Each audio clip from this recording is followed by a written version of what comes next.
Thanks for being here. Subscribe to Cheating Stories Best, so you don't miss new stories. The wife was having fun at the office where she worked, but with whom? Today's story with a similar plot. Enjoy watching it.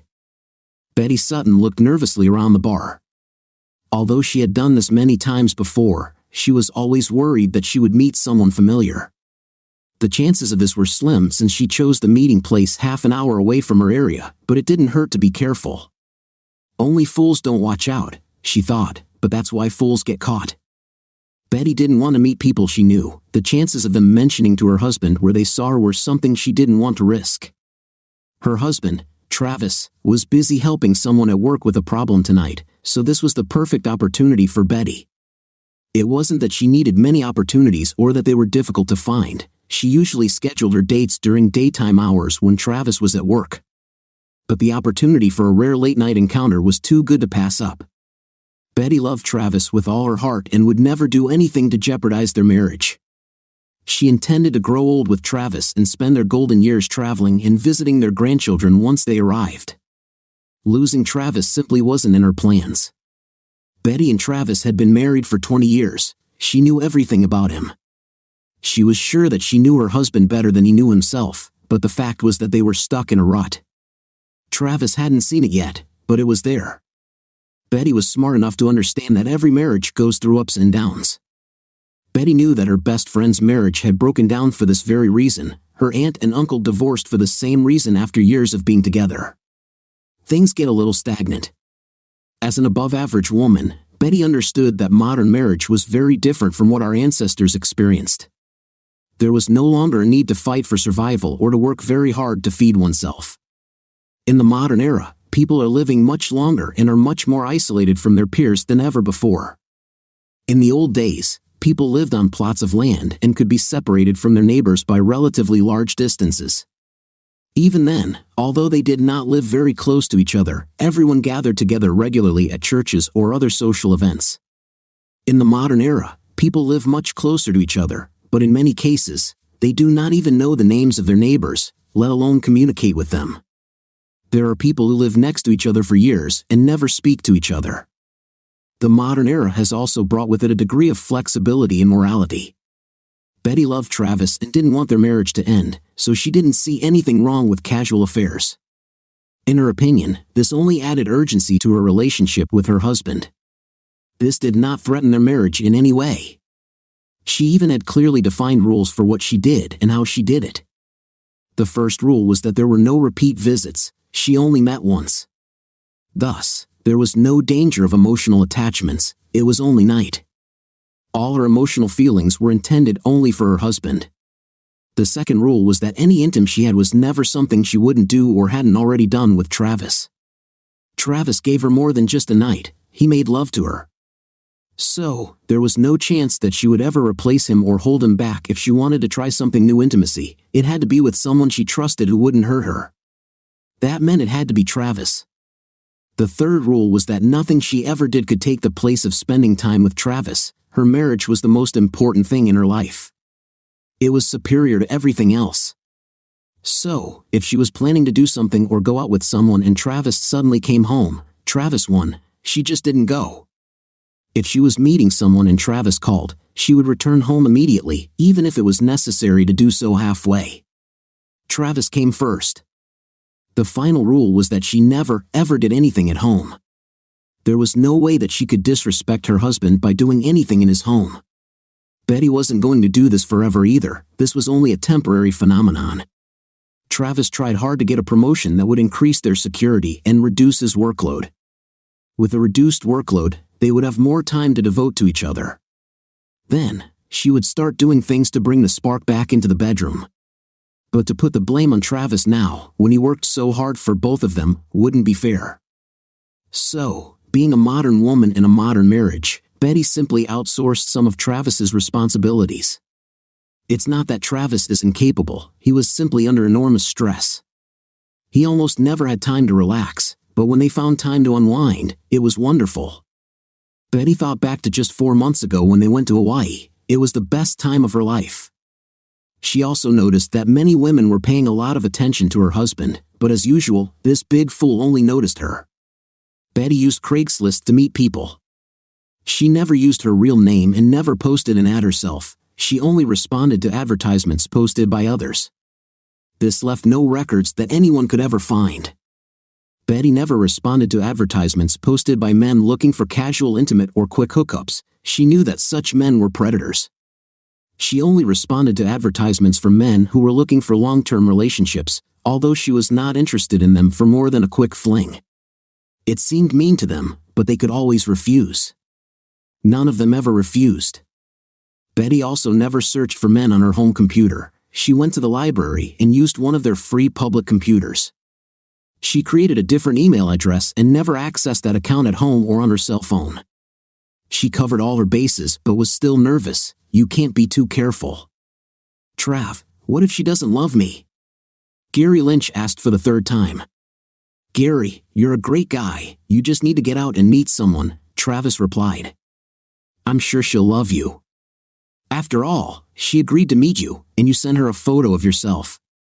If she didn't like you, she wouldn't agree to meet you. Travis shook his head again. The idiosyncrasies and quirks of dating in the modern era puzzled him. Travis was an old-school man. He was glad that he didn't have to deal with all the problems that Gary went through.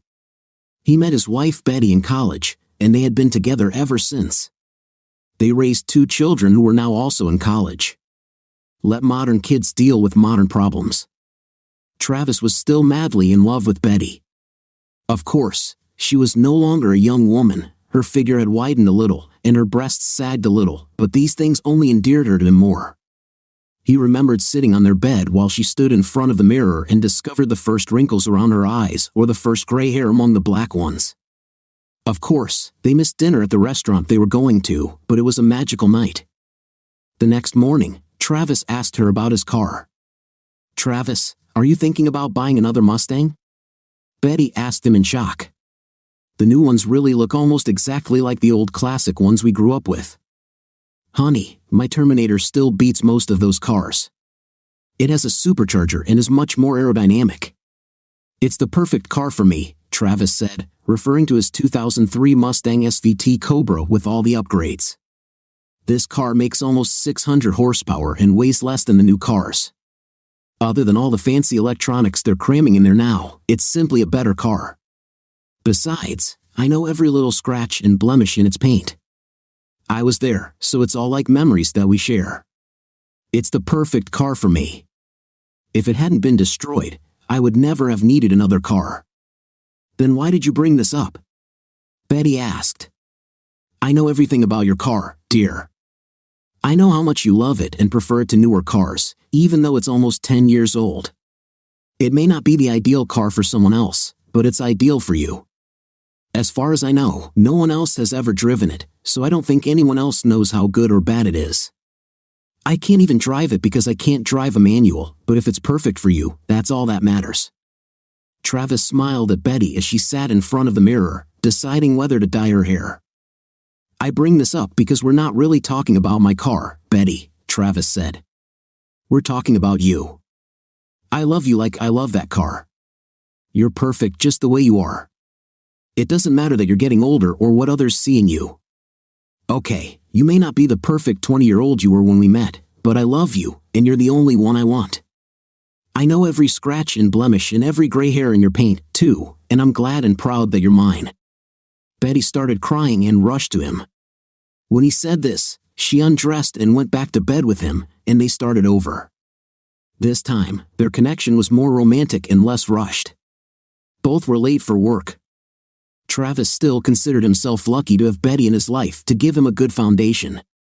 It's much easier for a man to go out and get food when he has someone to bring it home to. Gary was a great young man, that's why Travis wanted to help him get a good start in life. Having the right woman in his life would not only help make Gary more focused but also happier. Gary, you can do it, Travis said. Trav, you should come with me, Gary said. At least just show up at the start. You can hide in the crowd and text me if I'm acting too nervous or something. I can also call or text you if I get nervous or need help. Travis nodded in silent agreement. Half an hour later, Travis was following Gary's kid down the road in his Mustang. Looking at the car, Travis knew he would need to talk to Gary again.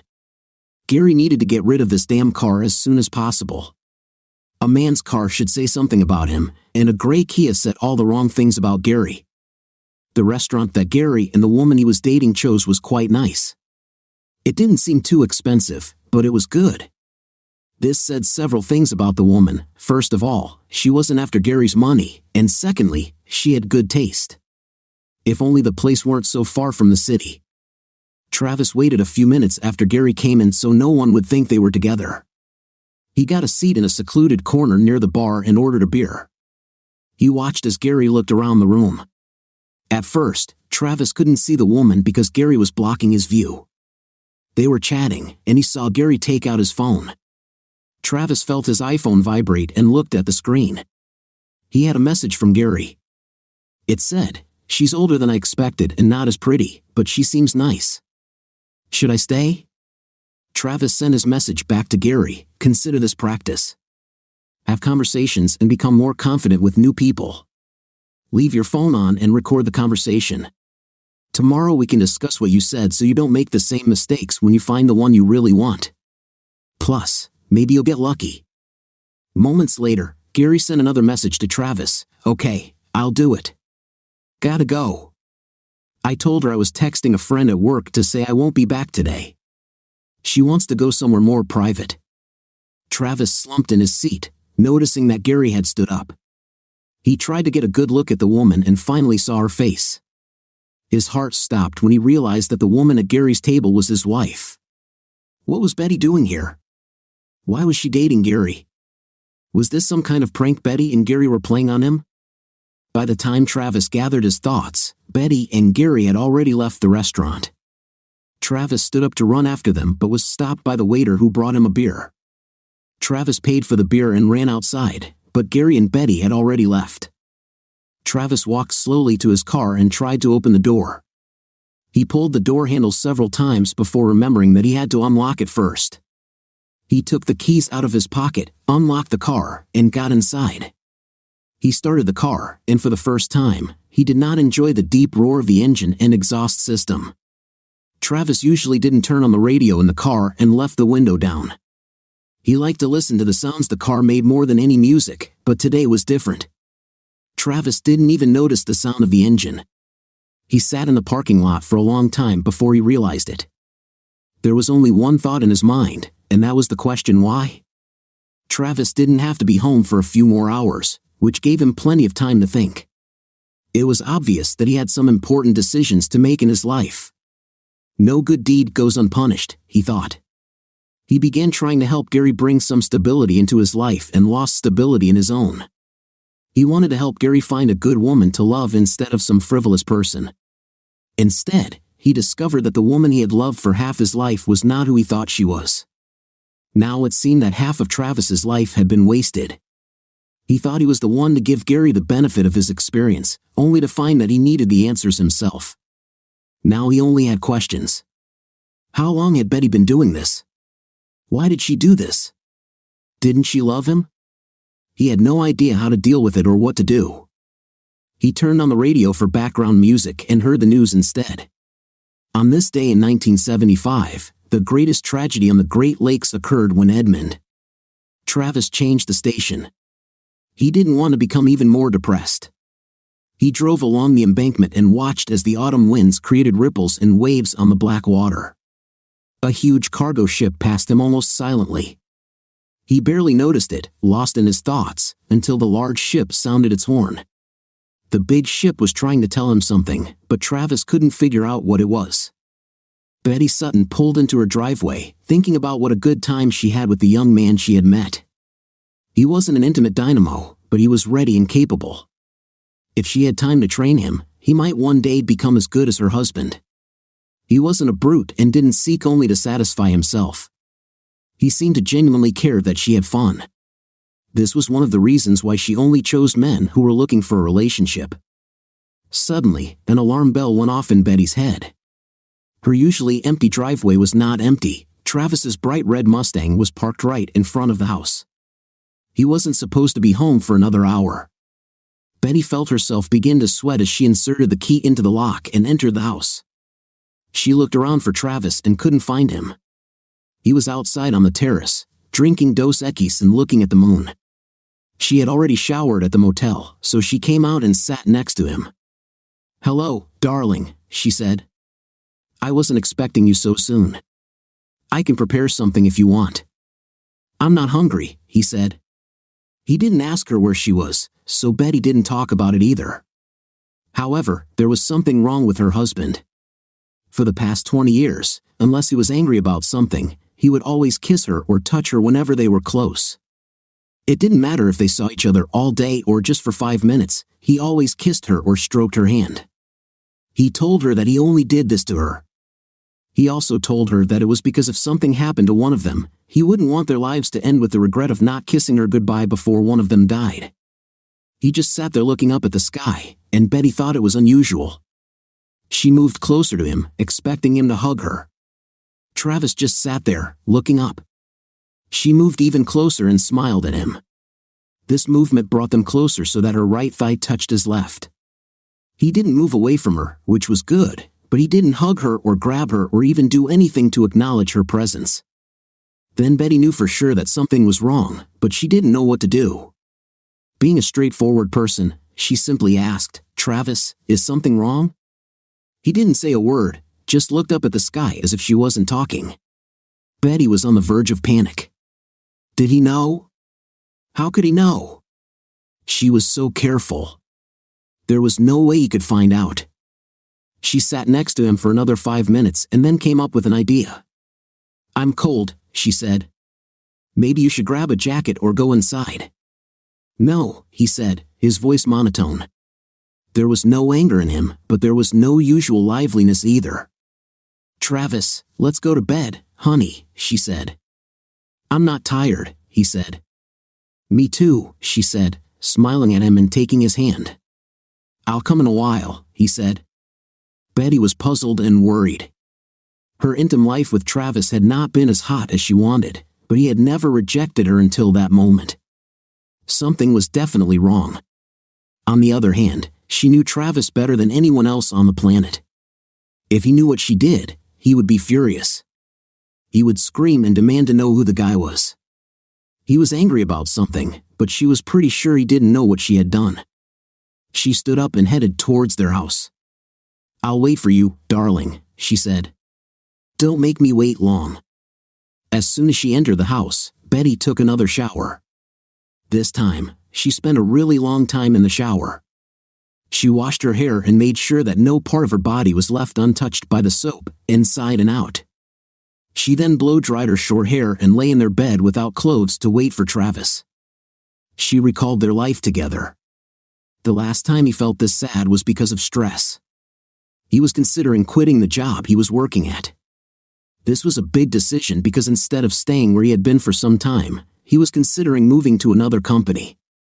If it didn't work, it could have affected not only him but her and their children as well.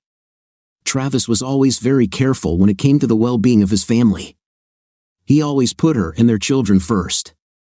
She needed to convince him that no matter what was wrong, they would get through it together. She also needed to make sure everything was okay between them too. She fell asleep burdened with her own worries.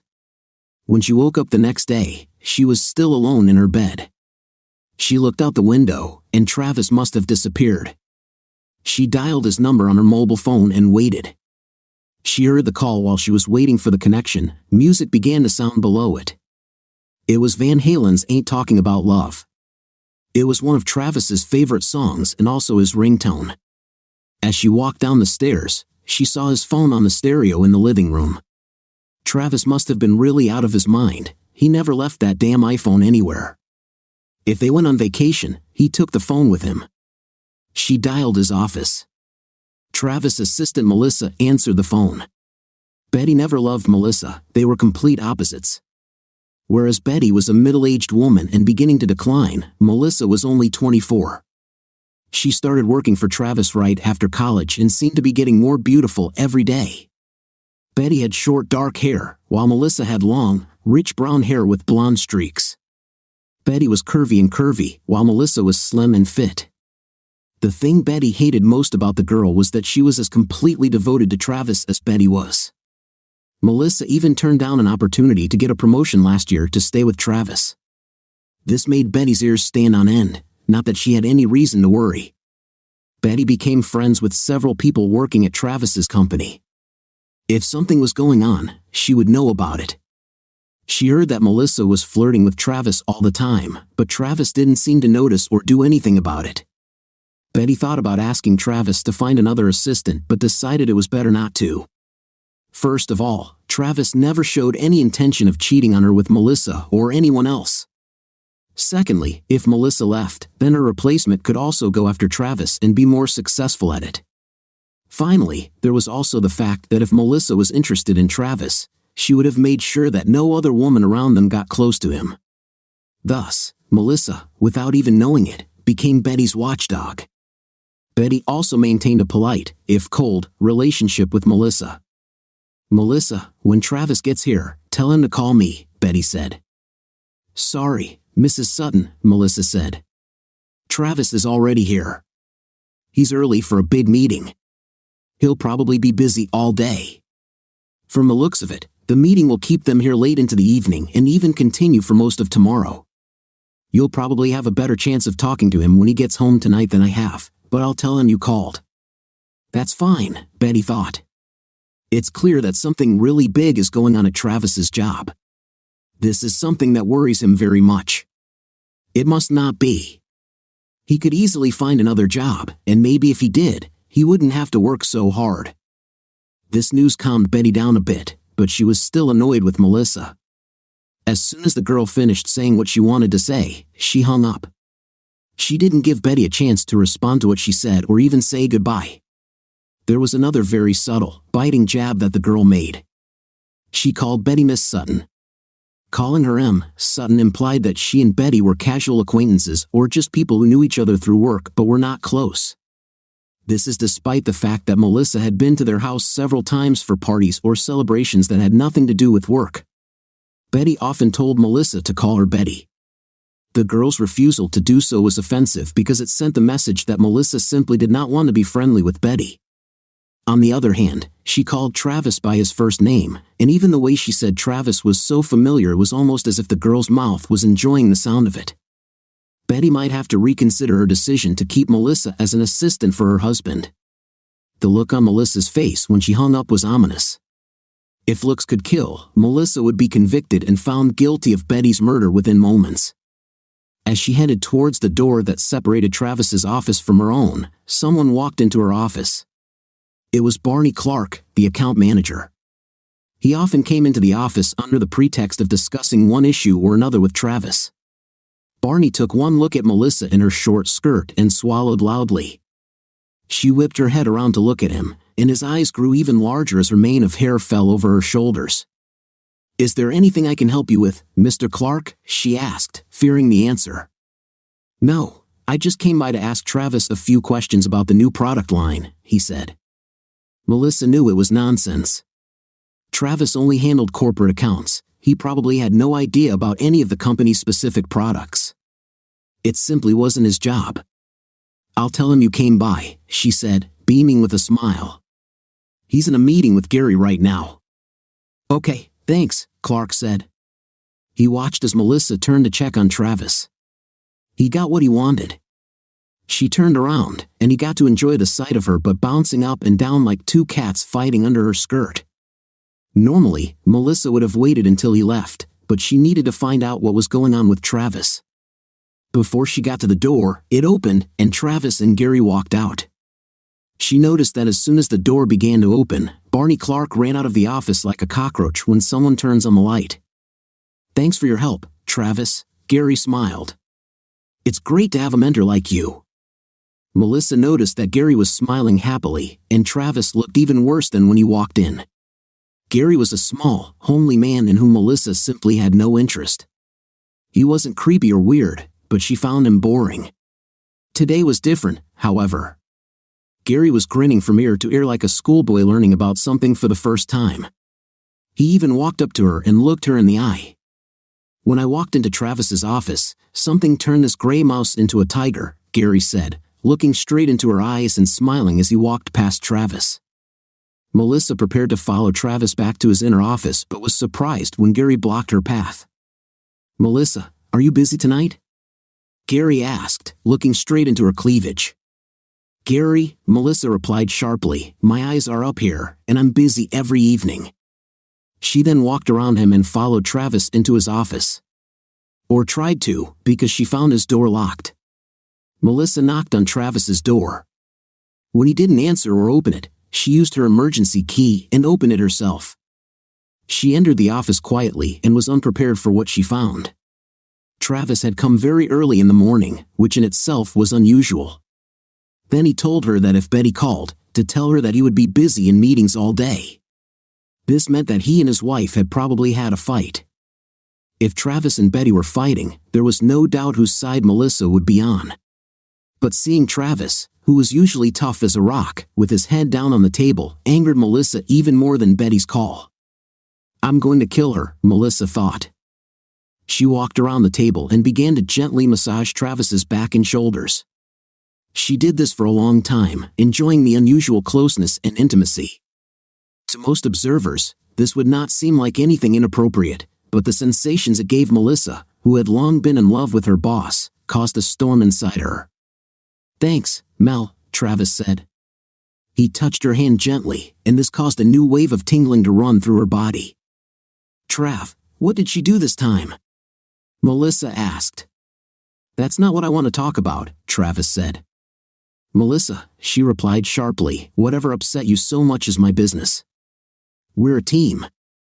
If you're not in the game, the whole team suffers. So if I have to suffer, I want to know why. Besides, you told Gary, and I've known you and worked for you much longer than he has. You're going to start hurting my feelings here." "Gary doesn't know anything," Travis snapped. "I trust you more than anyone, Mel. You already know that." Melissa was inwardly relieved that he said he trusted her more than anyone. He didn't say more than anyone but Betty or put any conditions on his statement. He trusted her more than anyone. Her heart was doing somersaults. "Then, Travis, go ahead and tell me." "Maybe I can help," she said. At such times, her southern accent became more pronounced, and her voice trembled slightly. Travis hesitated and then began to speak. I know that Betty is cheating on me," he said. Melissa was shocked, her mind was racing. Maybe she'd go to Travis's house and beat up Betty. After all, the satisfaction she would get from hurting Betty for hurting Travis would be worth going to jail for assault. Melissa realized that Travis needed to make his own decisions. Her job was simply to be there, support him, and help him pick up the pieces. Regardless of his wishes, she knew. In my opinion, Travis should have divorced Betty. But realistically speaking, Melissa thought that Travis should have divorced Betty for a good reason. So there was nothing new there. But why did Gary sleep with Betty? Melissa asked. It doesn't make sense. You went with him to help, and he betrayed you. Plus, no offense, but Betty is pretty old, even for someone as desperate as Gary. Ma, you have to remember, Travis said. Gary has never been to my house. He's never met Betty. The only pictures he's ever seen are the ones on the wall. They were taken over 10 years ago, her hair was a different color back then, and she's gotten a little older since then. He had no idea that the woman who answered his ad was my wife, Travis said. And I didn't see her well until they were getting ready to leave. By the time I left the restaurant, they had already left. Maybe he was lying about them having an intimate, Melissa suggested. Guys always lie about it. Bad luck, Travis said. I told him to record their conversation on his iPhone. That way, if he said or did something stupid, we could talk about it. So, on his next date, whether it was with her or someone else, he would do better.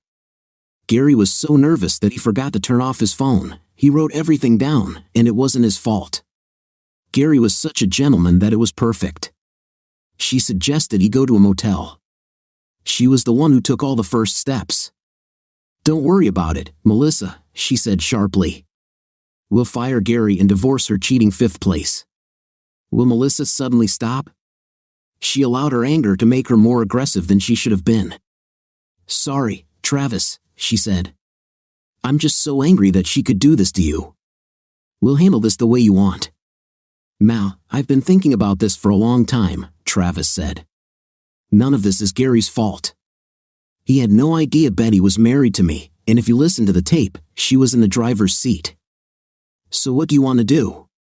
Melissa asked. Should I start looking for divorce lawyers or marriage counselors? Honestly, I just don't know, Travis said. Maybe because I encountered this less than 24 hours ago. I'm just in shock. I'm surprised and hurt, and I have a lot of feelings that I can't even begin to describe. Mal, I never thought I'd be in this situation. I never thought Betty would do something like that. I really believed that she loved me. I thought we'd spend the rest of our lives together. Sometimes when I hear about divorces, I understand all these modern things, but I always thought that the only way for Betty and me to separate was if one of us died. I've even always thought about what I would do if Betty left before me, you know? Would I date someone else, or would I just grow old, taking care of our grandchildren? Travis said. And what would you do? Melissa asked. Ask the meeting idea seems right for you, Travis said. Honestly, I wish I could feel something now, he said. But to be honest, all I feel right now is emptiness. I'm hurt, I'm upset with Betty, but it's not even anger. All I feel right now is nothing. I wish I could just lash out at her, scream, and figure out what to do. I'm sure it will come in time. So, maybe you could find me a marriage counselor and a divorce lawyer? Melissa asked. She listened to his every word but still did not understand what he was asking. Yes, Travis said. I need a marriage counselor and a divorce lawyer. You choose them. Melissa nodded her head, and all her beautiful hair fell over her shoulders. She already had a plan in her head. She needed to find out who the best divorce lawyer in the state was. Maybe she'd find the best divorce lawyer in the country. Then she had to find the worst marriage counselor in the world, possibly even the worst marriage counselor in the universe. She wanted to find someone so bad that he would just give up and tell all his clients to just get a divorce. Perhaps she could find someone so bad that he didn't even show up for scheduled meetings. She'd get to it right away. Melissa took Travis to lunch that day. She took him to Pizza Hut. She still laughed about it because someone of Travis's age and income should really be going to a restaurant that wasn't the same one he loved when he was a teenager. But his boyish side was just one of the things she loved about him, and if she played her cards right, she would have the opportunity to learn much more about him. While they ate, Melissa just listened to Travis talk. She listened as he talked about how he met Betty and all the things he loved about her. However, as the conversation progressed, he began to mention some things that he did not like about his wife. Melissa memorized all this information for future use. She spent a lot of time touching him and gently massaging and comforting him, both physically and mentally. She just wanted him to feel loved and cared for. Before they finished lunch, she gave him contact information for a counselor and a lawyer. A few hours later, Travis Colbert drove into his driveway. He walked past Betty into the house without saying a word. Betty turned off the TV and stood up as soon as she heard Travis' Mustang in the yard. She spent the entire day preparing his favorite dinner. She also wore one of his favorite outfits. She wanted him to feel comfortable, and maybe then he would tell her what was going on. It couldn't be that bad, of course. Travis had many years dedicated to this work, and she knew that good jobs were hard to come by. But with Travis's skills and experience, it wouldn't be difficult for him to find another job. Plus, they had a decent amount of money saved up over the years. One way or another, they would get by.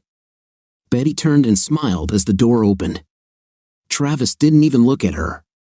He simply walked past her and went upstairs. She stood there for a second, with a smile frozen on her lips. Then she got angry. Travis had never treated her so badly in all the years they had been together. If he treated her like that, they would never have gotten married. And Betty wasn't going to put up with it now. She ran upstairs to their bedroom and slipped on the last step. She fell face down in front of their bedroom, tearing her dress. Now she was even more angry. The dress was one of her favorites, as was Travis's. She opened the door and entered their bedroom, but no one was there. She looked into the adjoining bathroom, and there was no one there either. Finally, she tried to go into the guest room, and there her husband lay looking at the ceiling. "Travis," she screamed. Her anger over the ruined dress and her husband's strange behavior overpowered her common sense, and she began to shout at him. "What the hell is wrong with you?" Travis just looked at her like she was crazy. Sometimes, it takes a lot of grievances or a pattern of behavior for a person to move. Sometimes not. Sometimes it can be the smallest thing that disturbs the balance here or there. Betty's actions the night before had put a significant strain on their marriage, more than she knew. Travis vacillated between wanting to confront her and simply writing off her actions as a one-time incident and moving on. He didn't feel right letting her get away with it, but at the same time, he wasn't sure he wanted a divorce. Betty's scream was the last straw. Travis suddenly sat down on the edge of the bed and simply smiled. Betty saw the smile and completely misinterpreted it. "What's so funny to you, dear?" she asked. "You," Travis said. Betty was shocked. She couldn't understand what was happening. Travis suddenly stood up and walked into their bedroom. He went straight to his closet and started packing his things. "Are you going on a business trip again?" Betty asked. "Is this one of those trips where I can go with you?" "No to both questions," Travis said calmly. "Then why are you packing?" Betty asked. "If you think about it, I'm sure you can figure it out," Travis said. Betty just stood there and looked at him. He took everything he could pack. He moved quickly and very confidently. "It's because of that little tramp in your office, isn't it?" Betty said sharply.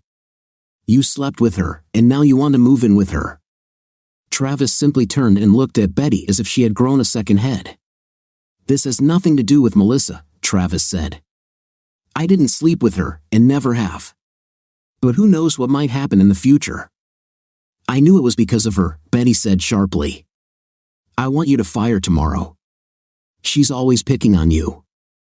"It's good that someone is looking out for me," Travis said. "Travis, you're an idiot," Betty said sharply. "I'm not refusing you. I had my period last week. You know how much I suffer at this time. Yesterday was the first day that I could do anything, and I tried to make love to you when you came home. You refused, remember? So if you're mad because you didn't get it, you better grow up." She approached him. "I want you as much as you want me. But after 20 years together, you should already know how my cycle works." She sighed. "Maybe the reason you don't know is because I'm not important to you. I'm just someone you can come home to and have a night with whenever and however you want. If I can't satisfy you, then I'm nothing to you. Is that what you want, Travis?" Travis continued to pack his things. "Well, Travis, if that's what you want, this is it," Betty said. The thought of Travis just taking her was actually starting to excite Betty. She lay down on the bed. Travis didn't even slow down. He grabbed the suitcases he had packed and headed down the stairs. Betty jumped out of bed, still without anything, and ran after him, screaming the whole way. She made it to the bottom of the stairs just in time to hear the door slam shut.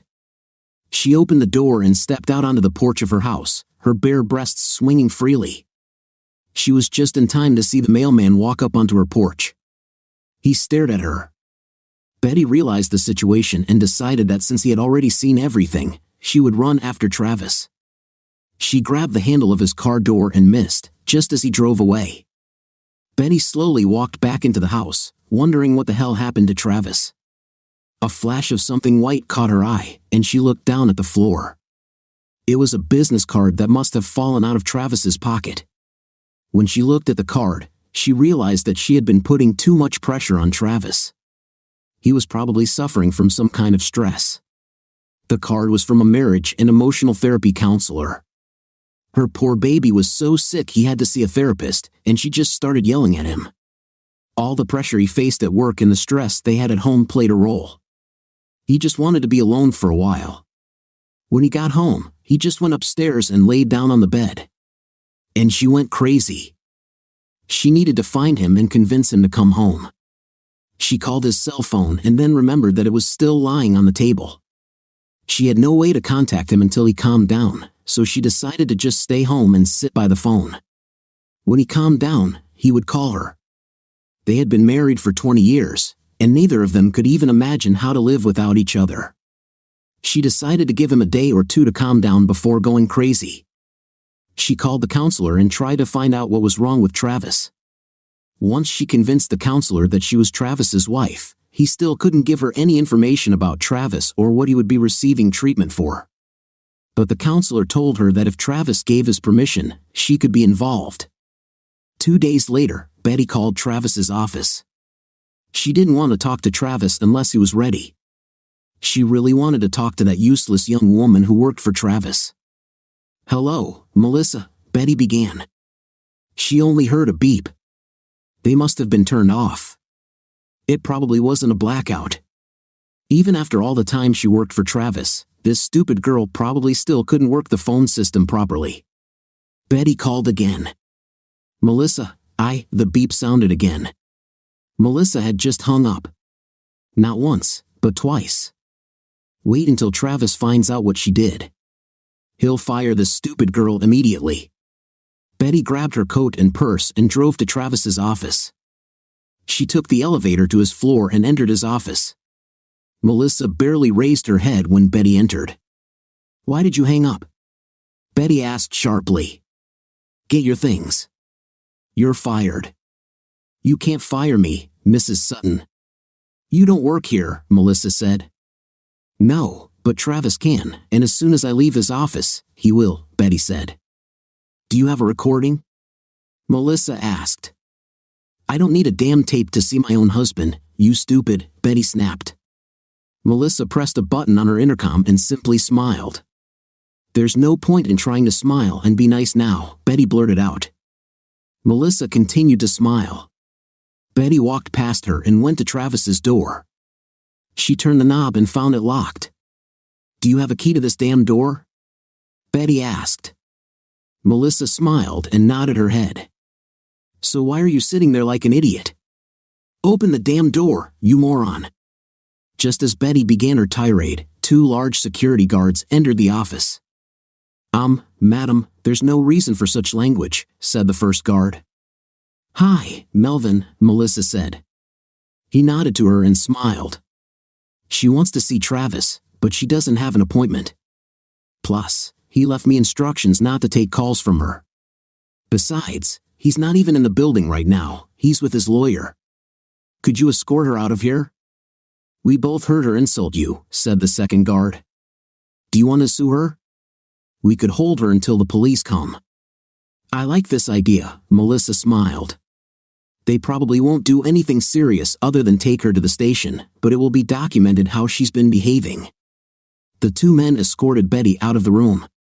"You're going to pay for this," Betty screamed. Several people in the office heard her and saw her being taken out. She turned to Melissa as the guards each grabbed her arm and pulled her away. Several people came out of their offices to see what was happening. One of them was Gary. He saw Betty being let out of Travis's office and heard her screaming and yelling. When their eyes met, Betty fell silent. In turn, Gary looked at her intently. When the guards took her away, he went straight to Melissa's office. "Who is this woman?" he asked Melissa. "Why was she here?" Melissa looked at Gary with obvious irritation. Gary almost recoiled when he saw the indignation in her gaze. "What did I do to you?" he asked. "Why are you looking at me like that?" "You didn't have to do anything to me," Melissa snapped. She closed the door, and Gary followed Melissa into Travis's inner office. "We probably shouldn't be here if Travis isn't here," Gary said hesitantly. He had a feeling that Melissa had brought him to the office for something illegal. He wasn't against the idea, but would prefer to do it in a place where he wouldn't risk losing his job. "You know, maybe we should wait." A lot of people saw us come in here and close the door. Suddenly, he noticed that she was just standing there, looking at him while he was ogling her. "Sorry," he said, "but you're so beautiful." "Gary, shut up," Melissa said sharply. "How can one person be so stupid, so clueless, and still functioning?" "What?" Gary said. "Gary, I don't care if you look at my breasts," Melissa smiled. "If only you understood that this is a waste of your time. I am absolutely not attracted to you." If you were the last man on earth, I would start loving women. As far as I remember, you always looked at me like some kind of strange old pervert. But you're not a strange old pervert, you're worse. You're a healthy man about my age. Why aren't you looking for someone who's interested in you? Gary sat down on the table, his newly found confidence was gone. So, Gary, the woman you were dating didn't want to fall in love with you or anyone else. She was just looking for intim. Now you're in the middle of what could be a divorce case. Gary, she has a husband and 2 children. Is that what's made you so proud and confident lately, Gary? You're really feeling good about yourself because you finally had a night, not realizing that you've destroyed a family in the process. Gary dropped his head to his chest. He looked up, and his whole expression changed. But he began. You didn't know, did you, Gary? Melissa asked. It's not your fault, right? You probably also didn't know that her husband found out about what she did. You probably weren't the first person she cheated with, if that's any consolation, Gary. But you were the worst. Why am I the worst? Gary began again. Before he could finish his thought, Melissa crossed the office and was in his face. For a moment, Gary felt afraid. He was sure she was going to hit him. Why? Gary couldn't understand why she was so angry with him. Because you're the one who got caught, the stupid one, Melissa replied sharply. It doesn't matter if that old slut slept with 50 guys. None of them hurt her husband because he didn't know about them.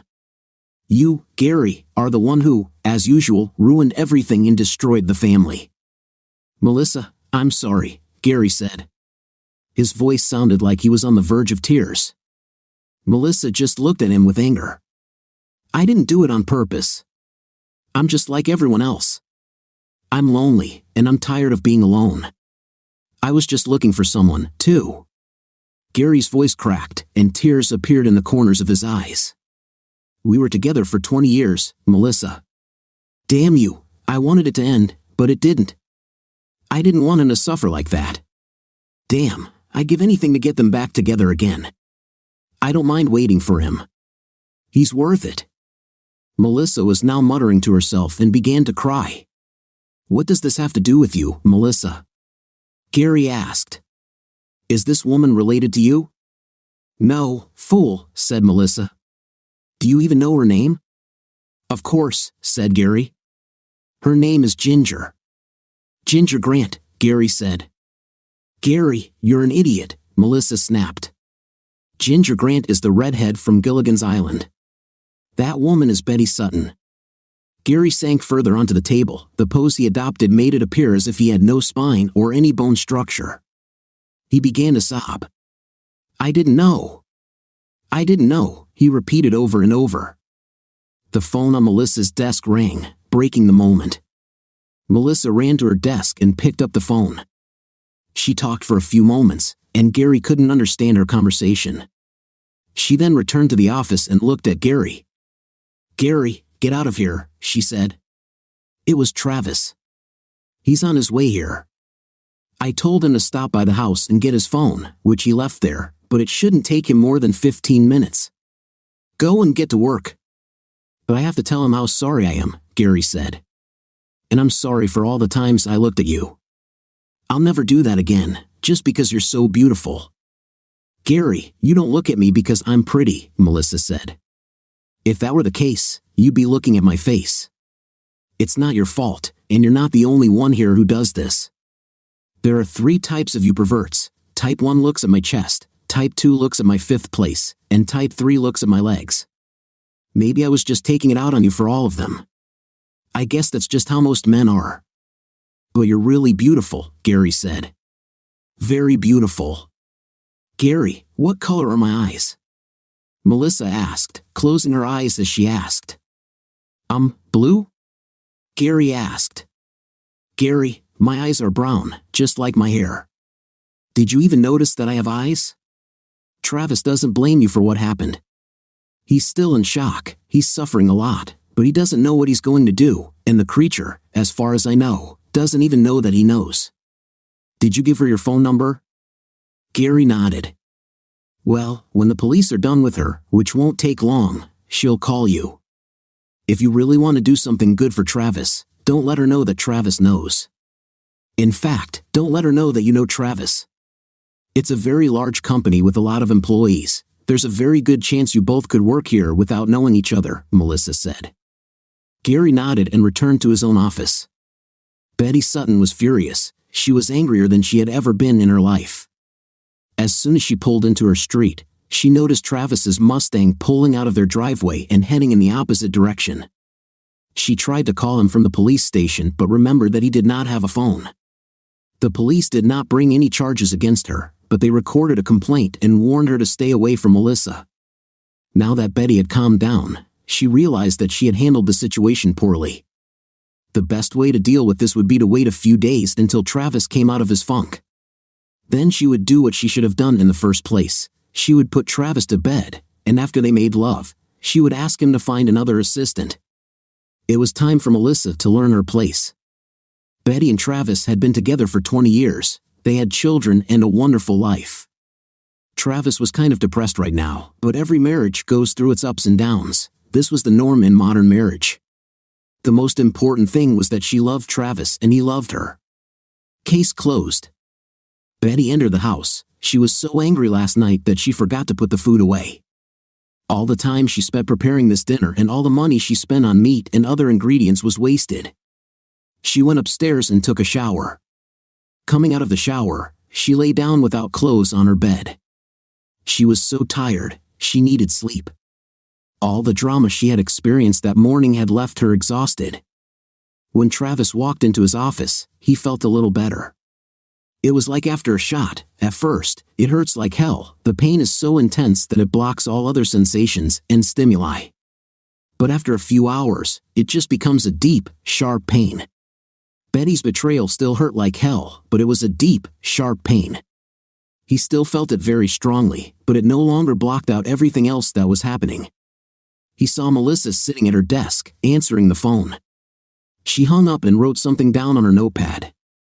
Travis waved at her and for the first time noticed that she was angry with him. He walked into his office and was about to sit down at his desk when he heard the door slam behind him. The door slammed so hard that the walls shook. He reacted like a startled deer and jumped back almost a foot. He turned around and saw that it was Melissa who had slammed the door. She stood in front of him, breathing so heavily she was almost hyperventilating. Travis tried not to notice that each breath made her chest rise and fall, and the view was magnificent. "The guards told me something about what happened, Mel." "I'm so sorry," Travis said. "You shouldn't have to put up with this from Betty or anyone else. You have every right to be angry. Who cares about your idiotic wife?" Melissa replied sharply. "I'm mad at you." "What have I done, Travis?" she asked. "Why the hell are you staying at some cheap motel, Travis?" Melissa screamed. "Melissa, I was going to tell you, because I knew you'd be worried," Travis began. "I thought a lot and left Betty last night, Travis. I googled the motel you called from. This is not the best place for you. There are probably easy girls there, and you are too vulnerable right now. I need to find you a safe place," Melissa said. But Travis began. "No buts," Melissa replied sharply. "Have you seen a therapist to try to salvage this disaster?" "No, I went to a lawyer to try to end this disaster," Travis said quietly. Melissa sadly and silently shook her head. "You can tell me about it at lunch, Trav." "You pay," she said, closing the door softly. The door didn't quite close correctly. She would need to call someone from maintenance to fix it. She walked past her desk and into the office supply closet. She took a deep breath and finally allowed herself to show her true feelings. "Oh yes," she said quietly, clenching her fist. After a while, Melissa looked at Travis across the restaurant table. They went to Red Lobster for lunch. This was Melissa's favorite place. She knew Travis preferred Texas Roadhouse, but it was shrimp season. Melissa ordered the unlimited shrimp buffet, and Travis, true to his habits, ordered the steak. "Honey, you won't like this steak," Melissa laughed. "Why order a steak from a seafood place? We'll go to Texas Roadhouse for dinner. Tell me about the visit to the lawyer." "Honestly, it was an eye-opener," Travis said. I came expecting to tell him how she cheated on me and to hear how I could keep most of our assets. He very quickly made me understand that it doesn't matter who did what. Justice and law are not only two completely different things, but they don't even live in the same area and don't like each other. Betty could have hung a sign on our front porch that said we'll have a night for food and spent most of the day bent over with her dress-up entertaining sailors. In the eyes of the law, she would still be entitled to half of our assets. If she had even had an intim with sailors for free, even after I gave her half of everything we own, I would have to pay her alimony. It's not fair, Melissa said. This is not about fairness, Travis said. It's about the law. 20 minutes before the end of the day, Melissa brought some documents into Travis's office to sign. We'll be leaving soon, she said. We need to stop by your cheap motel and pick up your things. For what? Travis asked. Melissa's eyes flashed again, and he remembered her anger earlier that day. I already told you that I found a better place for you, Melissa said. We'll move your things, get you settled, and then you can treat me to dinner. Travis nodded in agreement. He noticed Melissa's anger faded and her smile lit up the room as he agreed with her. Travis wanted to do something. Any action would be better than returning to his hotel room again. His iPhone rang twice that day, both times it was Betty. Both times, he sent the calls to voicemail and then deleted the messages without fully listening to them. In both cases, she started with something like, I don't understand what's wrong with you. Obviously, she still had no idea that he knew about her actions. Melissa followed Travis back to his motel. She looked around and shook her head. She looked through all his things, even his underwear drawer. Once he had packed all his belongings back into their suitcases and loaded them into the trunk of his car and into the back seat, they drove off. Travis noticed that Melissa kept writing things down. He wondered what she was taking notes about this time. He followed her to the new, better motel she had found for him. They stopped in front of a large, well-lit, beautifully decorated building. Melissa got out of her car and picked up one of Travis's suitcases. Travis thought she must have known the building manager. It looked like she had found him an apartment. They took the elevator to the 5th floor, and Melissa took out her keys and opened the door. Travis looked around and found himself inside a nicely furnished apartment. Who lives here? He asked. We are, Melissa said. Travis opened his mouth to start telling Melissa that he couldn't stay with her and saw her eyes light up again. But, he began. We'll talk about it over dinner, Melissa said. For now, stay in my guest bedroom. It's the one on the right. Travis put his suitcases in the room Melissa showed him. He knew he shouldn't even be thinking about it. Perhaps it would be better to just go home until he found another place. 10 minutes later, they were in Travis's Mustang, speeding down the highway. They agreed not to talk about work, Betty, or anything serious until dinner. Until then, they were just two friends going out for a nice dinner. Their problems would still be there after they ate. After an hour or so, Melissa looked across the table at Travis and smiled. I'm mad at you, she said. For what this time? He asked. It was the best steak I've ever eaten, she replied sharply. Why do you always take me to Red Lobster? I thought Red Lobster was your favorite place, Travis said. It was, Melissa smiled.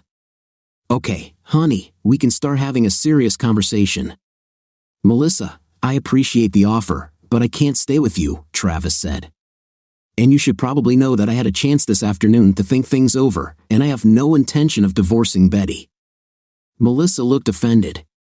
Are you going to stay with her after everything she did to you? She asked quietly. To hell with it, Travis replied sharply. I just don't see the point in giving her half of what I worked so hard for 20 years. I gave her everything she asked for. I was there for her through thick and thin, and this is what I got in return.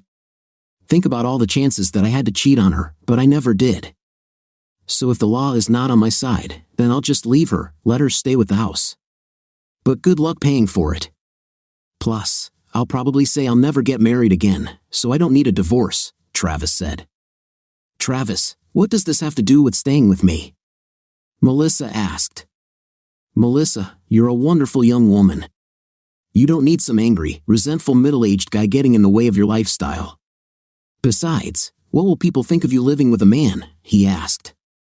Travis, you're a fool. You think I'm doing this out of nobility? Melissa asked. I have my reasons for wanting you to stay with me. Believe me, I gained something from this. You're not going anywhere until I say you can. Melissa looked into Travis's eyes and didn't blink. Travis stared back at her, and for a long moment, neither of them wanted to back down. And then Travis blinked. Glad we got that worked out, Melissa said. Over the next few weeks, Betty called Travis every day. He never spoke to her. He talked to the kids when they called and even talked to his parents and his in-laws when they called, but he didn't explain any of his reasons for not coming home. Finally, Betty began to come up with her own reasons. She was sure that Travis had found another woman. How the hell could he cheat on her after 20 years of marriage? She hired a lawyer and filed for divorce. She didn't really want a divorce and told her lawyer so. Her plan was to force Travis to return to her by threatening divorce. At the very least, he had to come to the meeting so they could talk. The meeting was scheduled for November 29th, 5 days after Thanksgiving. Betty also tried to call Gary. He also refused to take her calls. This surprised her, even when she hinted that she might be interested in repeating their encounter. He hung up. It didn't really matter to Betty, he wasn't very experienced in bed anyway. She had always assumed it would be a one-time adventure. She just didn't have time to find someone else. Finally, she got her lucky break. Her mother called her and reminded her about Thanksgiving. Usually, they alternated whose house they spent the holiday at, one year with Travis's parents, the next year with Betty's parents, and other years with Travis and Betty. This year, it was Betty's parents' turn. Travis and Betty's daughter, Becky, would not attend. She spent the holiday with her boyfriend's family. So, it would be Betty, Travis, Betty's parents, their son Stephen and his girlfriend, and Betty's sister Debbie and her husband, an intimate family meeting. It would be an ideal chance for her to talk to Travis and resolve their issues. She missed him so much that she could hardly bear it. The good news was that Betty's mom told her that she had talked to Travis and he was coming. Sure, she told Travis that Betty wouldn't be there, but that was a white lie. Betty's mom reasoned that if she could get them back together, all would eventually be forgiven. So, Betty had her chance. She needed to look her best for dinner. Betty usually treated Thanksgiving like just another holiday, but this one was going to be special. She was going to do whatever it took to get her husband back. Then, she could actually be grateful for something. It's strange, but since Travis left, it's affected me in ways I never would have expected. When Travis was home, I had my own little affairs to spice up our intimate life. I did this mainly to add excitement and variety to my life. There was nothing wrong with our intimate life, I just wanted more and more variety. But since Travis left, I haven't gone out on a date. Now that I have so much time for my pleasures, I simply have no interest in them. The main focus of my life is trying to win back the man I loved for over 20 years, at any cost. She couldn't come to his work because the guards wouldn't let her in. She thought about making an appointment with someone in the building, but why would she bother with a corporate sales company? She thought about asking that guy, Gary, to make an appointment for her. Then, she could have just waited for Melissa to leave the office or waylaid Travis on his way to or from the office. But every time she tried to contact Gary by phone, he simply hung up. It was weird because before they slept together, Gary was always talking to her on the phone.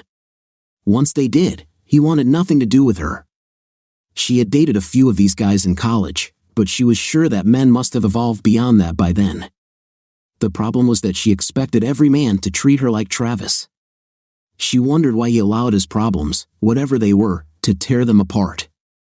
She still didn't know why he left. She turned it over in her mind several times. Travis was suffering from some sort of work-related stress disorder. He came home and got angry at her about something really stupid, but she didn't know what. Travis then simply packed his things and left. The only information she had about him for the past 3 weeks had come from their children and now from her mother. Her daughter seemed upset that Travis seemed to have another woman wherever he stayed. The thought that he might cheat on her made Betty very sick, but she still wanted him back. Travis seemed to attribute his stress to her. He seemed to think that Betty was to blame for all the stress in his life. If Travis really had a woman with him, Betty would have forgiven him, since he was probably out of his mind. But he should have ended the relationship immediately. There was no room for cheating in their marriage. In the back of her mind, Betty was thinking about her little adventures, but her flings were different. There was no emotional connection between her and any of them. She only saw each guy once. It was only night. The only man she truly loved was Travis. What Travis did, on the other hand, was wrong. He only seemed to be dating one woman, and Becky, their daughter, made it seem like that woman was living with Travis. Becky told her mother that she called her father late that night and the woman picked up his cell phone. Her voice sounded familiar to Becky, but she couldn't figure out who it was. The woman told Becky that her father was in the shower and that she would ask him to call back as soon as possible. Either way, whatever was going on with Travis was going to be resolved in a few days at Thanksgiving dinner. Betty was surprised at how much she was looking forward to it. He might even come home with her that night. Betty hadn't had an intimate with anyone since Gary left. She missed intimate. She missed making love with her husband. Thanksgiving couldn't come soon enough. "Mel, maybe you should get dressed," Travis said. "Well, that's news," Melissa laughed. "Honestly, Travis, I don't remember a man saying that to me. Besides, it's just the two of us here. I've been wearing clothes all day at work. Now that we're home, I want to relax. If you weren't here, I probably wouldn't wear anything at all." Travis looked at Melissa. He couldn't help but look at her. Melissa was thin and short. She was also beautiful. Although her breasts were large, they were not huge. In fact, they were probably smaller than Betty's, who had average-sized breasts. The difference was that Melissa was so small that it made them seem huge. You could actually see her breasts, just the edges of them, from behind because her torso was so narrow. Her waist was so thin that Travis could wrap both arms around her and touch his fingers. Her hips spread out from that thin waist, and her buttocks extended dangerously away from her spine. She had long, slender legs and always wore heels. Travis looked away from Melissa before his eyes got him into trouble. In the 3 weeks since he moved in with Melissa, things had moved very quickly. He started looking for his own apartment several times, but always stopped the first time he picked up one of those apartment finding brochures. He left it on the kitchen table so he wouldn't forget to look at it. When he returned, the brochure had disappeared. He bought another one, and it also disappeared. He found several sites and saved them to his favorites. He even bookmarked a few apartments for viewing. When he returned to look at them again, they had been removed from his favorites.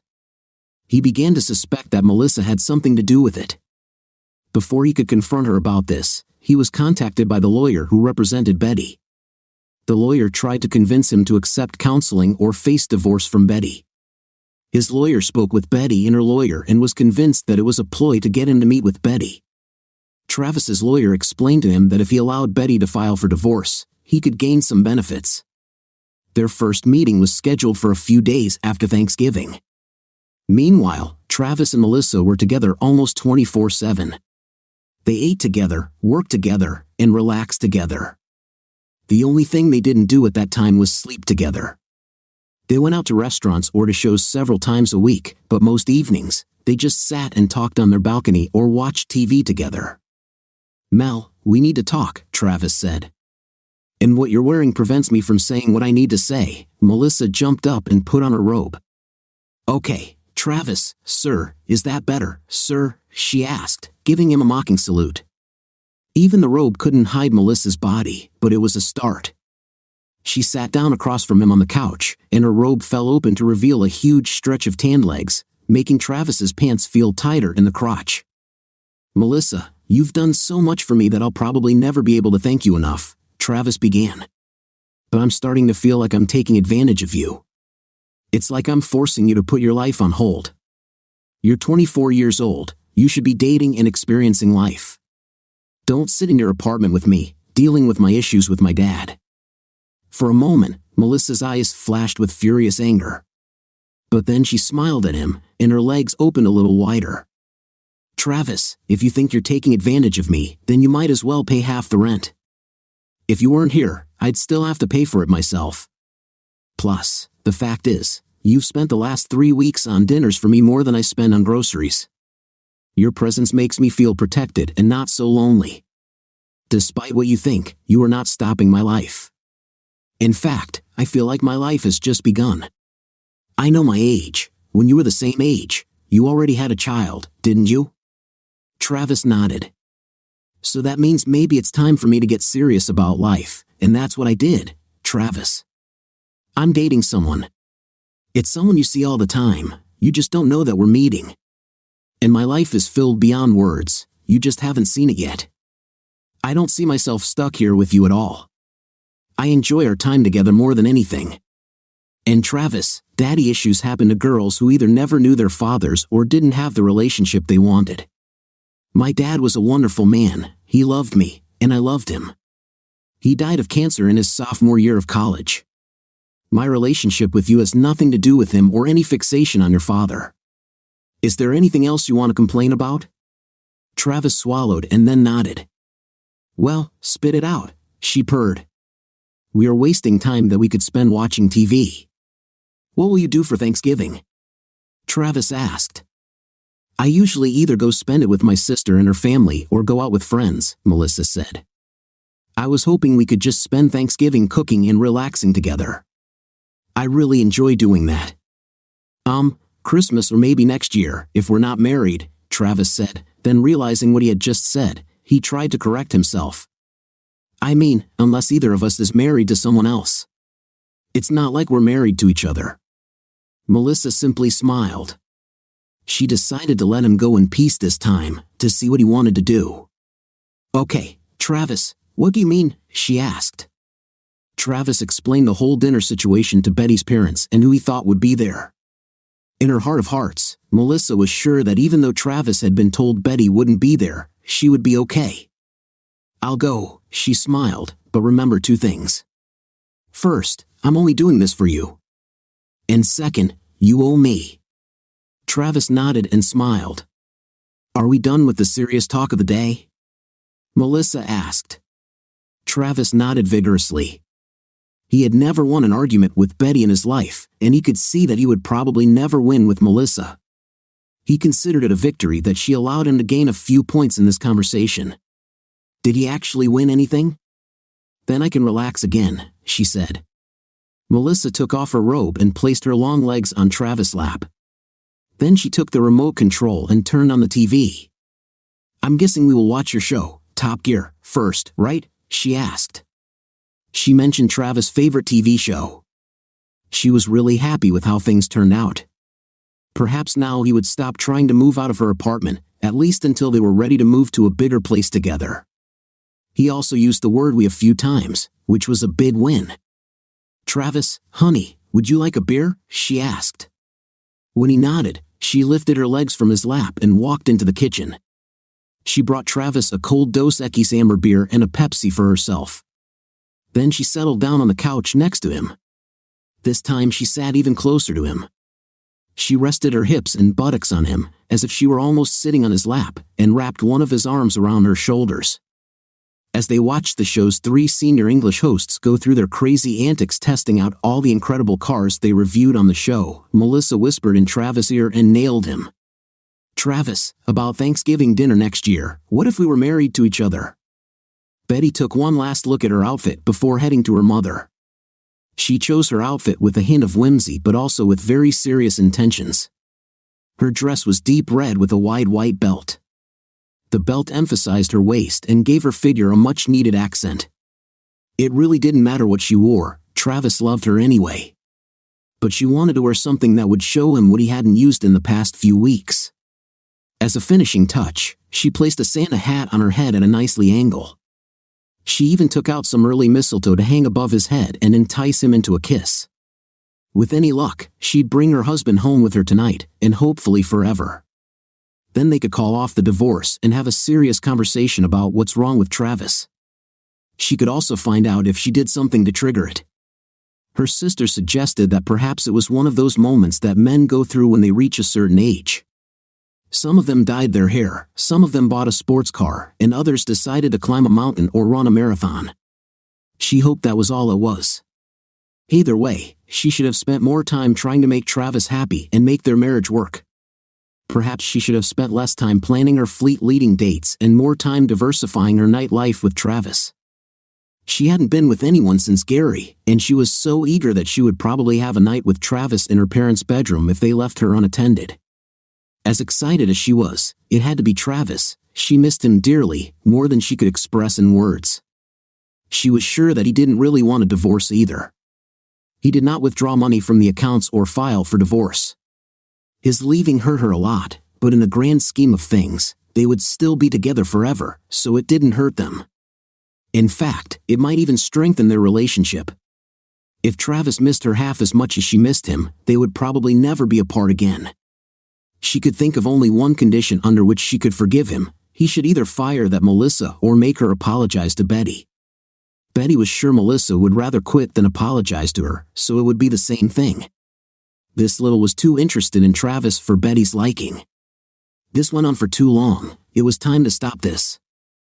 Betty got into her car and drove to her mother's house.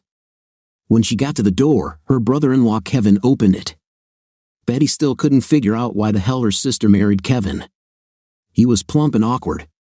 He also hadn't worked for more than 4 years. He spent all his time either playing video games or reading comics. Strangely, he turned down a job at a comic book store. He said something about not wanting to dilute his passion for art by accepting money for it. It didn't make sense at all. He stood in the same store for hours every Wednesday when new comics came out. He argued about the same books and discussed the same characters with the same other nerds. Why didn't he do it and get paid for it? At least if he worked in a store, he would bring home some money for it. "Hey, Betty, you look good," Kevin said. "Listen, Kevin," Betty replied sharply, "Travis will be here today too. Please don't drive him away by talking about Lord of the Rings or Harry Potter.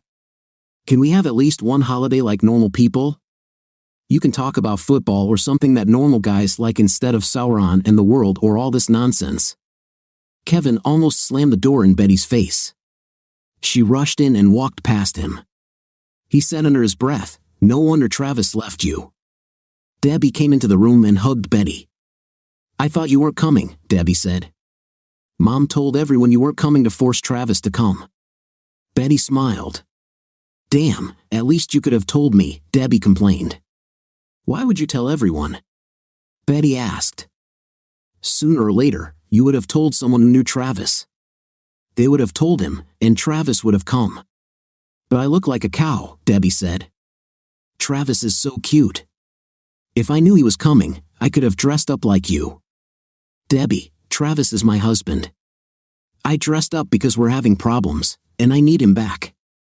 It's like when Conan Barbarian was there and left you and came back to live in his mom's basement a few years ago," Betty said. Debbie simply smiled. "Yes, but my darling is back with me now, and everything is better than ever." "How?" Betty asked. "You started putting pressure on him because you were working 2 jobs at the hospital to pay the mortgage.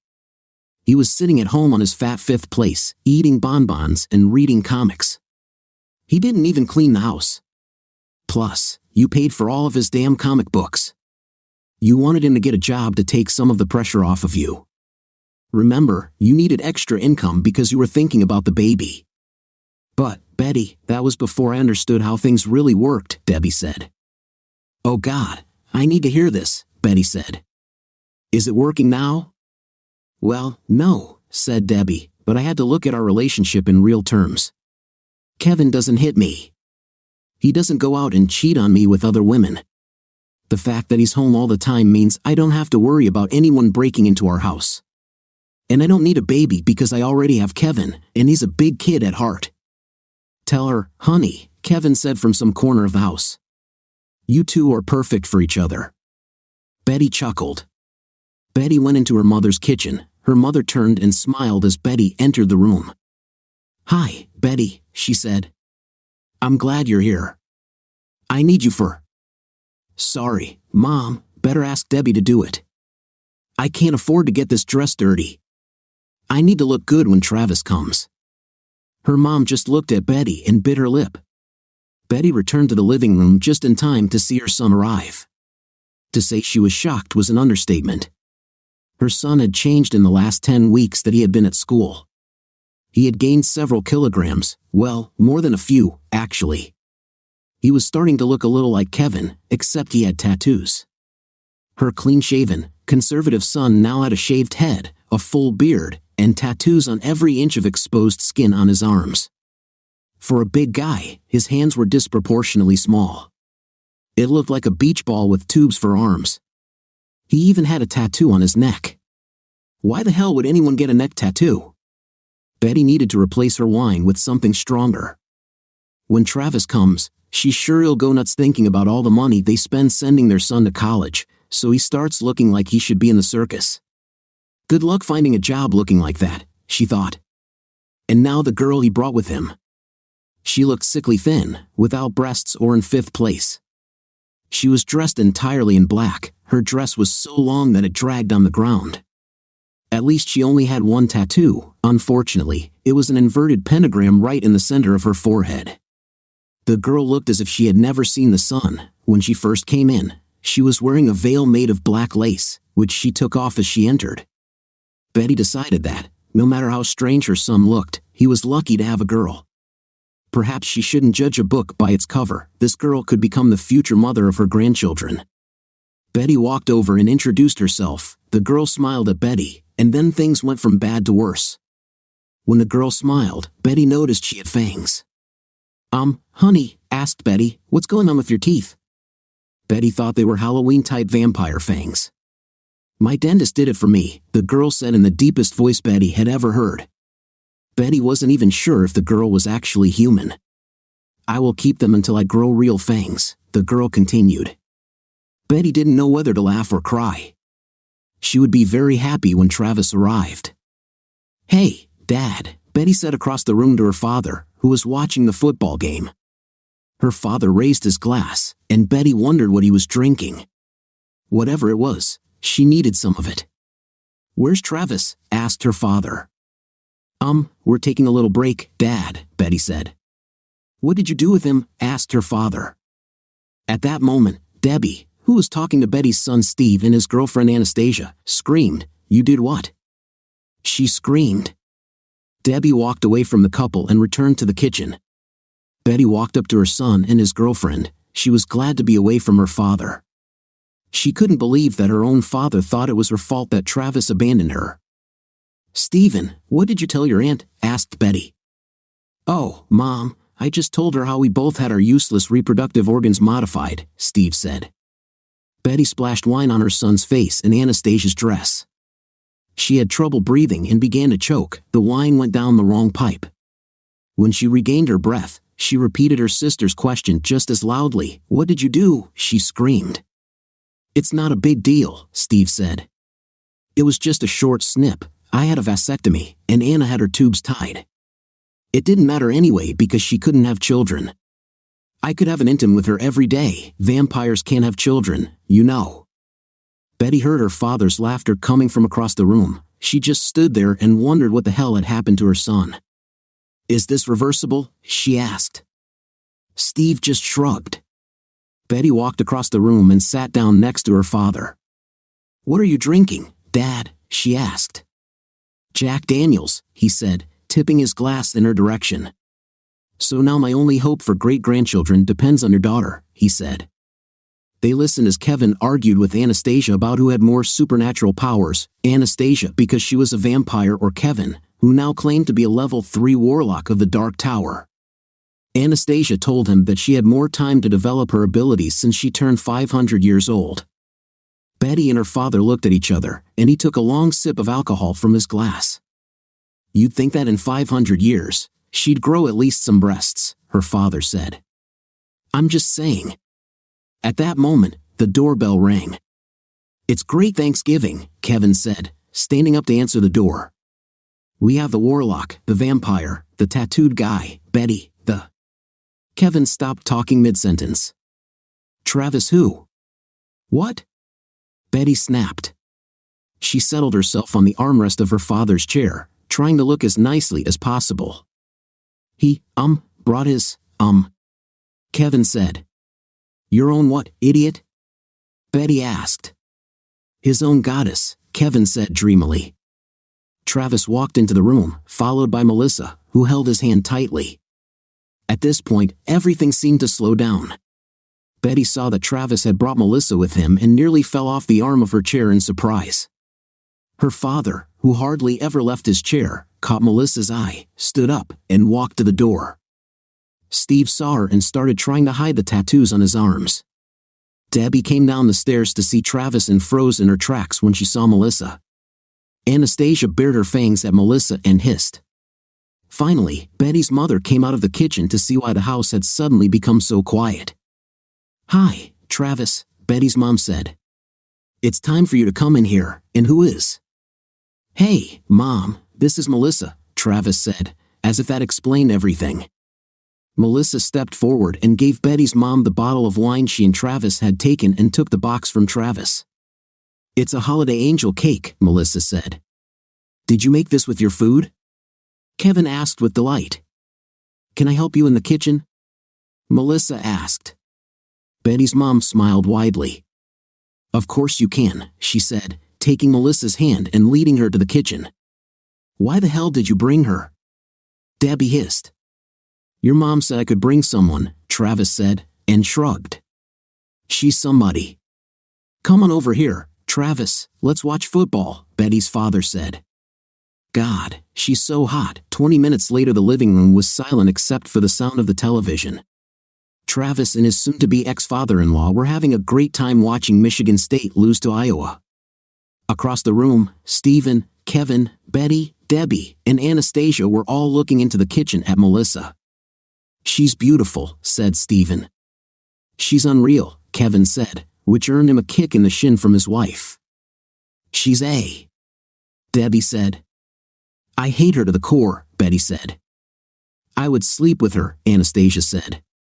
20 minutes later, Melissa left the kitchen and walked into the living room. It was a miracle that she was able to avoid slipping on the puddles of Kevin and Steve's spit on the floor in her high heels.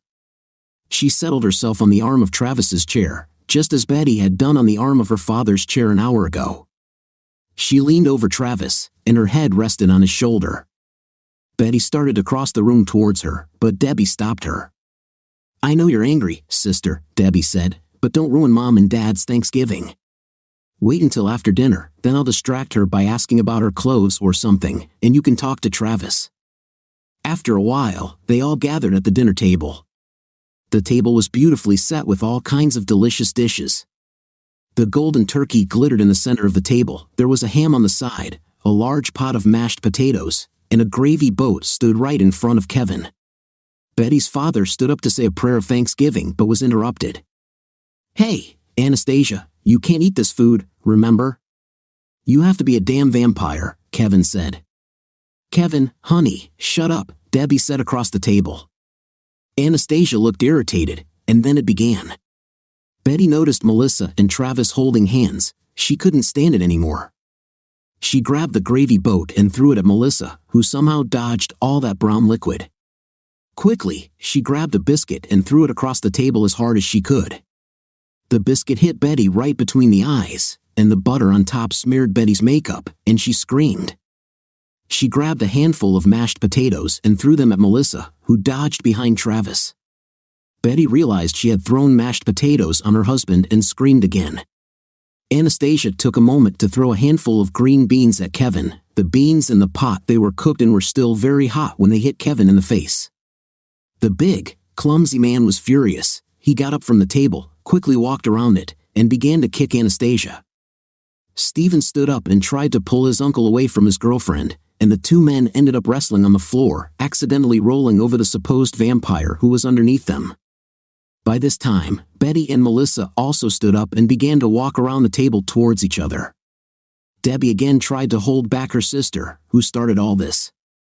Betty was so furious with Melissa that she hit her own sister in an attempt to free herself.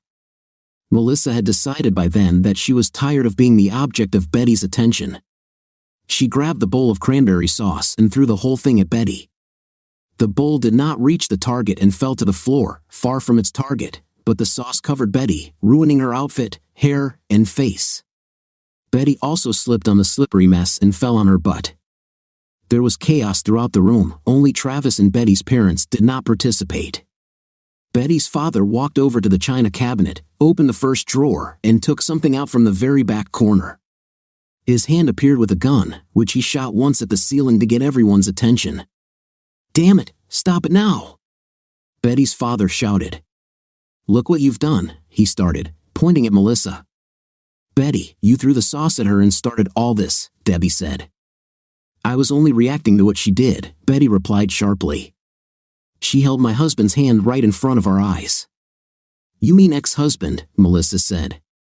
"You filed for divorce from him. That makes him a free man." Everyone around the table gasped in shock. "Is this true, Mom?" Stephen asked. Betty nodded without looking up. "I don't want a divorce," she screamed, her voice on the verge of breaking. "I only did it because your father left. I needed to get his attention so we could talk. The divorce should never have happened." "There was always going to be a divorce," Travis said. "You just filed for it before I was ready." "But why did you cheat on me, dear?" Betty asked. "I love you." "Yes," Travis said. "You love me enough to cheat on me for months." "I know it wasn't Gary's first time, Betty. You broke my heart. You should have known that if I found out about your cheating, there would be no hope for us." Everyone around the table fell silent. Nothing was said for several moments, and then Betty's father broke the silence. "Betty, he's not telling the truth, is he?" Betty couldn't see her father's eyes. "It was only intim, Dad," she said very quietly. "It didn't mean anything. There was no love there. I just wanted a little variety." Debbie exclaimed, "Betty, you are a worthless fool. As much as I love Kevin's lazy fifth place with all his quirks, I would die to have what you just ruined." "Hey," Kevin said. "Shut up, Kevin," Debbie said. "Travis loved you, Betty. He talked about you like you were something special, and he went out of his way to give you everything you asked for. For years, you bragged about how good he was in bed. You lied." "No," said, "he's just been so tired from work lately that we've cut it down to 3 or 4 times a week. I kind of need more. It's not like any of the guys I've dated have been that good. So does he. I just thought that as long as we didn't talk about it, I'd get a little extra money. I'll take it 4 times a week." Melissa said, "How often do you guys do this now?" Debbie asked. "We're not like that," Melissa said. "More, but," Betty said. "I thought so, Betty. You're not wrong. I've loved Travis for many years, but we didn't do anything intimate at all." Melissa began. Still said Travis, who had not said much until now. "Travis loved you with all his heart," Melissa said. "I knew it would take him a long time to forget you, but you hurt him so much that he now has trust issues. I think deep down, he just wanted to somehow get back to you and still maintain the relationship. His pride. I think he never imagined he could be happy with anyone else." "How many times have you cheated on him?" Betty asked her father. Everyone at the table looked at her. "I don't remember," Betty said. "Try really hard," her mother said. "Give us the damn number." "Betty, you went to college. It shouldn't be that hard." "Mom, was it more than 5? Betty asked, silently. "More than 10? Debbie asked in shock. Betty nodded again. Kevin took the opportunity to cough, but instead of just coughing normally, he coughed out, "Was it more than?" Her father began. "Please stop asking," Travis said. He stood up, and everyone around the table could see the tears running down his cheeks. Betty wanted to approach him, but he raised his hand, warning her to stay away from him. "Mom and Dad," Travis began, "I'm really sorry. I've always called you that because, ever since I met you, you've become a second parent to me. Thank you for inviting me into your home, again for the way things turned out, and for ruining my vacation." Everyone could tell that Travis was barely holding it together. "Stephen, I haven't had a chance to discuss your new look with you yet, but son, we need to talk." Steve looked at his father and nodded. Kevin chose that moment to laugh. "Damn it, you guys picked the worst women," Kevin said. "Travis married A and Steve is stuck with a fake dead girl with no 5th place or chest." Betty's father took this opportunity to point the gun at Kevin. "I'm a loser here, too," and he said, "I'm losing the wrong son-in-law." The one I want to keep in the family will probably divorce my daughter. If I want to get a divorce, my second daughter probably won't. If you keep talking, I might just put us both out of our misery by drilling another hole in your fifth place." Kevin looked around and began putting food on his plate. "It might as well not go to waste," he said. Anastasia looked at Kevin, laughing.